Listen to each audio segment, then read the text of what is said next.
Are you ready to dive deep into meaningful discussions, explore personal stories, and gain practical insights that can transform your approach to mental fitness? Well, you're in the right place. Welcome to the Real Talk Mental Fitness Podcast, where open conversation and authentic connections come together to empower your mental well-being. I'm your host, Chinazom, and I'm so excited to have you here with us today. I love that. Life is a journey. You've kind of alluded to this. You talked about at 12 years old, starting your first business at 12. I don't know what I was doing at 12. I don't think I had any, business ideas, let alone executed any of them. But then you went on to be a lawyer, an M&A lawyer, and then somehow found yourself back with that core part of yourself from when you were 12 years old, building businesses, bringing your vision to life. I can only imagine that at every level, there are new challenges, right? And I'd love to hear a little bit about, like, how do you approach at each level that up leveling that you do? Like, has anything changed about some of the fundamentals for you? Have you learned anything new?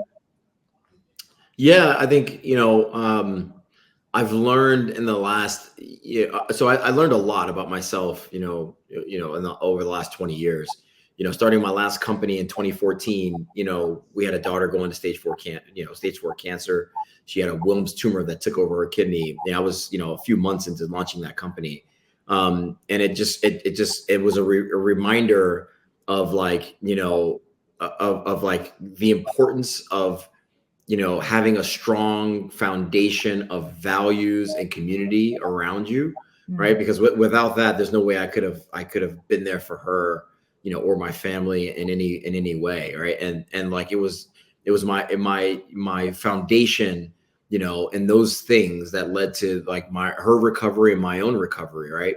And then my relentless focus on like, sort of making progress with the business I was building. And quite frankly, if I'm being completely blunt, I wasn't always like mentally healthy going through, those challenges.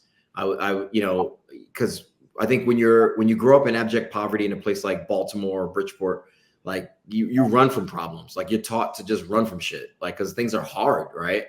And like most things, like you got no solution for it because they require some money, some resources that typically are far from you. And so you've got to turn your head sometimes to other things that you can control. All right. So doing that just a little bit over time equals doing that a lot. Right.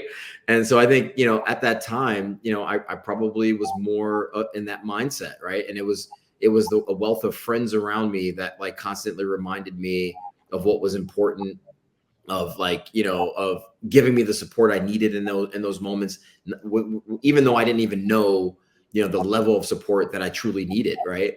And so I think it was all of those things. And then like, getting to the exit in 2020, I felt like, that was a good time for me to pause and like to reflect on those prior years. So I tell entrepreneurs all the time to like take time to do introspections and like think about, sort of what you just did, right? Not just did over the last like 2 years, but like what'd you do late yesterday? What'd you do three days ago?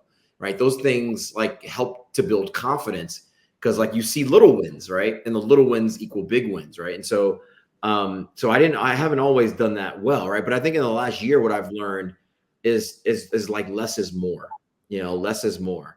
Right. As an entrepreneur, we don't always feel that way. As an entrepreneur, as podcasts, podcasters, like you use like more. Let me get a bigger guest. I want to put it all over the world. But less is more. I mean, look at Craigslist. Craig Newmark is somebody I've gotten close to over the last few years, and I just deeply admire what he built with Craig. It's so simple, right? It's so simple, so straightforward. I mean, it's not like crazy stuff on Craigslist as well. I mean, I would not want to buy like a used car on Craigslist or or a sofa, right? But nonetheless, he's built a thing that's valuable based on like sort of first order, principles, right? This idea of like, what are the things that you need like now, right? As a human to feel whole. And so you need community, you need, things that like make your life go. And so, So I think in the last year, what I've like emphasized is like less is more. You know, can I really focus on like the 10, 15, 20, you know, relationships that just really matter in life, right? Because like time is not infinite. Like at some point I'm gonna leave this earth, and you know, we all are, right? And have I spent that time with the people I care about, you know, building them up, et cetera.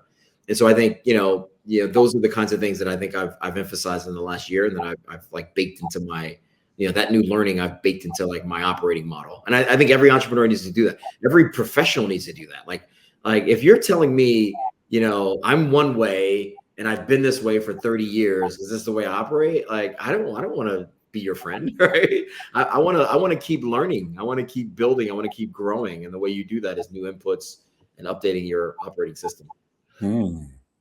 So a question I have is like, so you pick companies, you pick people to invest in. How do you look for this key thing you've just said in someone's mental fitness to identify it? Yeah, I mean, it will show up. It will show up in a variety of ways, right? It will show up in like our conversations and how you approach life, right? But people can like say a lot of things and hide behind a lot of words, right? But like you can't hide behind like your achievements and like what actions you've taken, right? And like, I'm not going to take anything for face value. I'm going to ask you why you actually took that action. Why did you make that decision? And it's either going to confirm something I think about you already, or it's going to be an alternative to that. And then I'm going to ask you more questions, right? And so I think that Q&A process is critical. I spend a lot of time getting to know founders before I make an investment. I mean, it's a big check. I'm going to write you $1 million check or $1.5 million check. In the grand scheme of things, in a $20 million Series A, maybe it's not that much, but in my world, it's a lot of money, right? And so I want to really know you as a founder, as an entrepreneur, right? So that's one way. I think it also shows itself in like who's around you, right? Like the team that you've put around you. If the team that you've put around you, is subpar, and also yes people, right? That's going to be indicative of like your leadership style and like what you think about yourself, and how you think about the business that you're building, right? And so like all of those things are going to be things that I want to dig into, in addition to financial data, operating data, your customers and how they think about you, right? Like I can't tell you how often in building the last company, we grew that business 300% year over year, tons of new customers every year. A lot of Fortune 500 customers. My customers knew who I was, right? Part of the reason why I was successful in selling into the enterprise is because they knew exactly who I was. And even though you were buying an enterprise product, you were buying Luke Cooper and my word, and you knew I was going to make it work, right? And like, and how I conveyed that to you was like, a retelling of who I am, right? Through a story about some hardship that I overcame, or about how I sort of delivered excellence and value in a prior scenario, right? All of those things, or my track record, all of those things like went into those conversations. And so when I talk to your customers, if you're an entrepreneur, I'm looking at making an investment in your business, and I talk to your customers, and your customers say, well, they're just willing to do anything for us. That's not a good thing, right? You got to be able to say no to customers sometimes, right? Like, because they will have you building all kinds of features that don't matter, or are too specific to their use case and not broad enough to really bring you value, on a more broad company basis. And so those are just some of the ways that I identify and test for those things with founders. This point you just made about knowing when to say no to a customer's request is so critical. I can't tell you how many times you're working in a fast scaling environment, and the number one thing that's tripping you up is that you're over acquiescing. Mm-hmm. You're not calculating the trade-off, opportunity cost. And it's just incredible. Like, so that's a whole book right there. It happens with investment too. Really?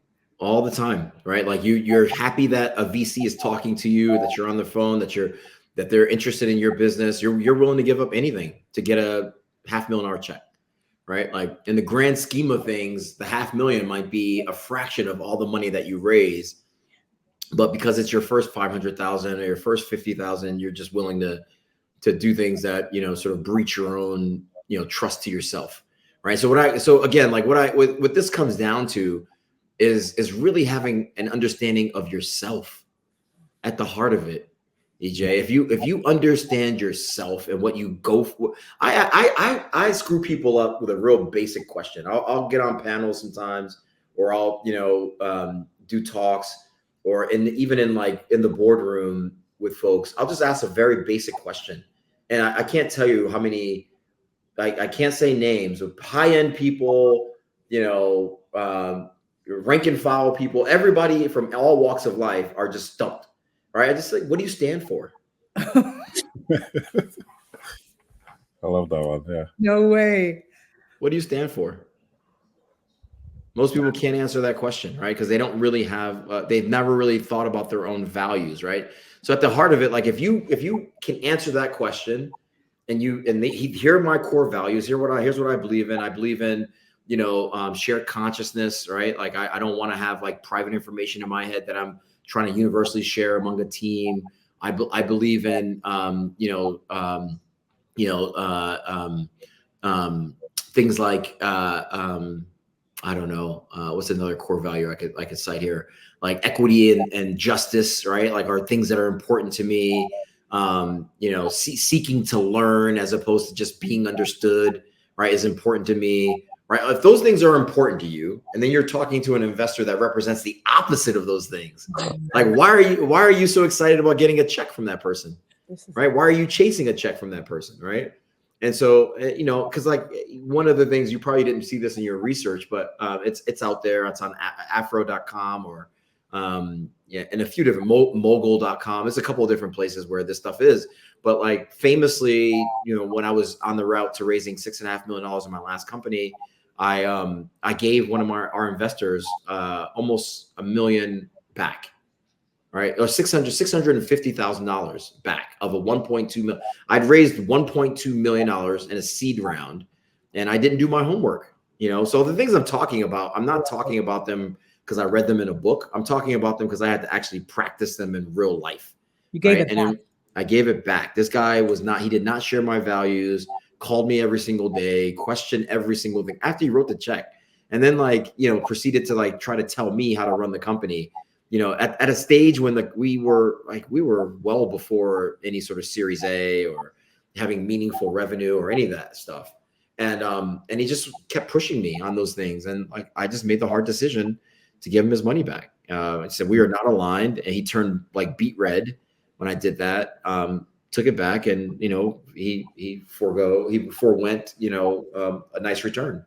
And so when I think about the hard decisions that you've got to make, they're not just about iOS versus, Android or, or Heroku versus DevOps. It is, bluntly put, about what you stand for. Mm. So, and my next question is, well, I love what you just said about less is more, because I think this is something that people struggle with. And I think that is the key to high performance or success, being able to say no to things. But my most important question is surrounding yourself with the right people, because you can't really know about yourself or get through the tough times, that foundation that you said.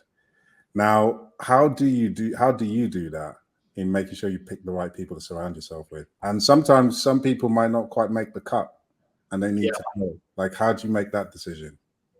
I mean, you know that based on your vision, your mission, and your values, right? To me, that's my operating system for life. My vision that I have for when I do all the things that I'm doing, how's the world going to look, right? For Elon Musk, that's dry cleaning on Mars, right? Think about that. That's his vision, right?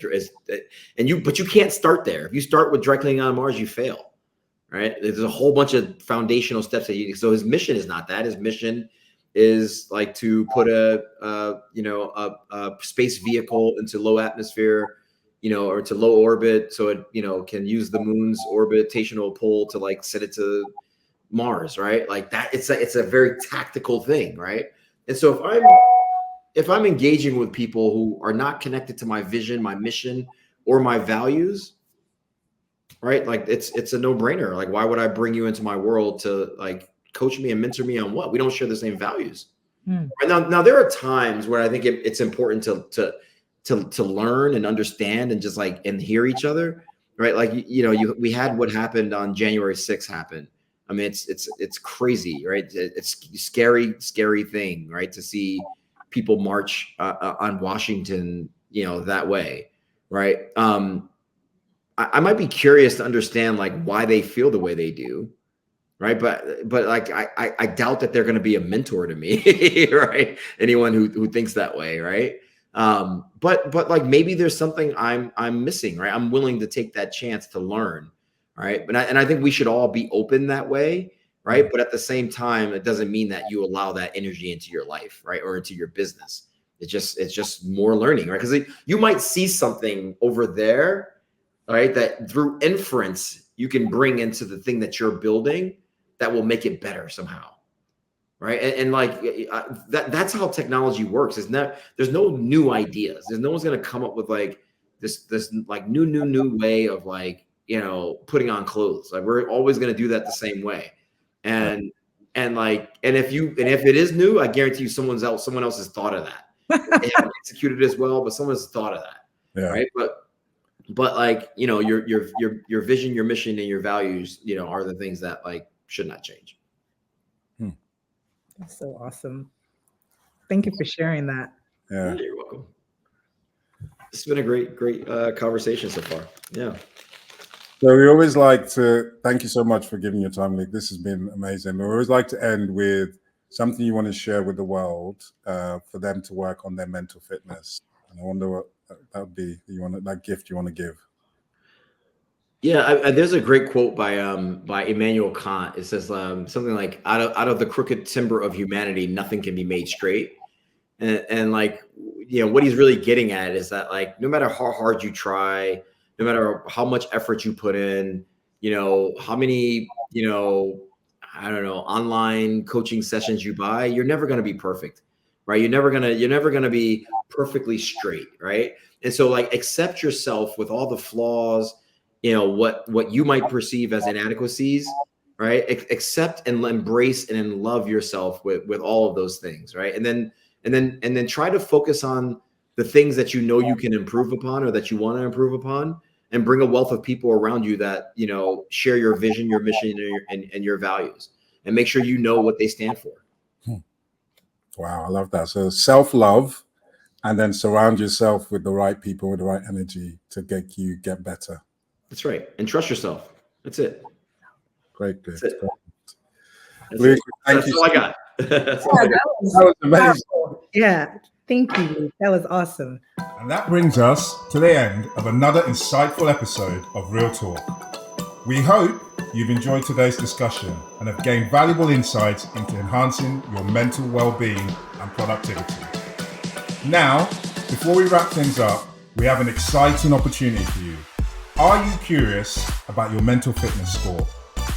Want to know how you can improve your overall well-being and boost your productivity? Well, we have just the thing for you. Head over to our show notes, where you will find a link to our exclusive mental fitness quiz.